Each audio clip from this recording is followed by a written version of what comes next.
I just want to say it's a pleasure to meet you because I've been learning in Helen Doron for like 17 years. And now I have graduated at like the school.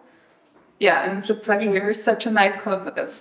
It's like amazing. I can meet you. Yeah. Well, I used to come to tea here a lot many years ago, but possibly before you were born.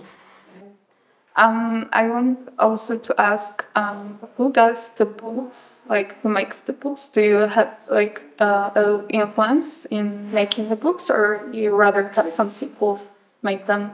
Well, in the early days, it was just me. Well, in the early days, because I started teaching, and it was all based on what I was doing in teaching, and I researched.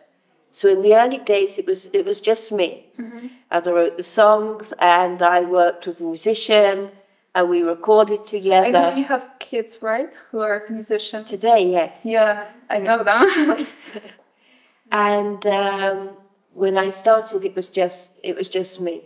Mm-hmm. Gradually over time, and really, that long ago even, possibly the last 10 years, I've been bringing in teams of people, okay, even longer, maybe the last 15 years, teams of people who work with me.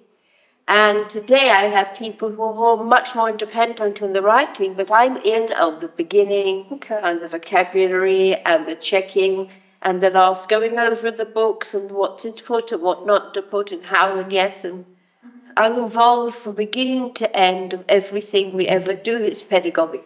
Okay. That's not just the English, that includes also the mathematics. We have something called math riders in Poland as well. Okay. It also includes our Helen Doron academies, which are kindergartens for all speaking, English speaking, which we have many subjects. So the pedagogic content, we're a real content house, I'm extremely involved in. In the future, will I be so involved? Possibly less and less. I do have pedagogic departments and head of pedagogy. They deal much more with the logistics, and we have developers who are teacher trainers, people who work with us, who know exactly what our students need, especially with the teens. We're now changing and upgrading our teen materials. Yeah, with the teens, you have to update it all the time because like the trends change.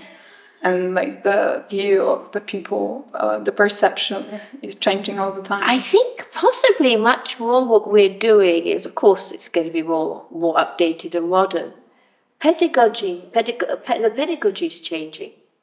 There's new didactics, there's new ways of teaching and new ways of putting it. We've had a lot of experience on what we really like in our teen materials and what we like less. And now it's changing. So this summer there's a new course out for the 8th level called Teen Vibes. Teen Vibes, TV.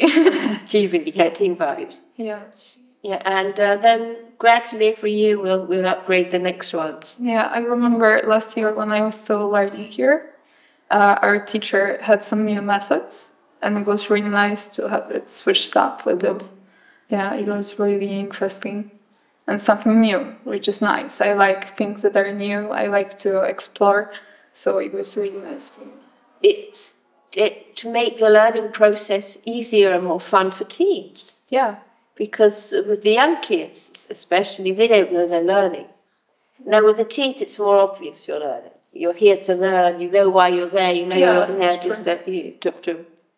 But for the teens, we want to make the learning process that much easier and make sure it all goes straight to long-term memory and more fun.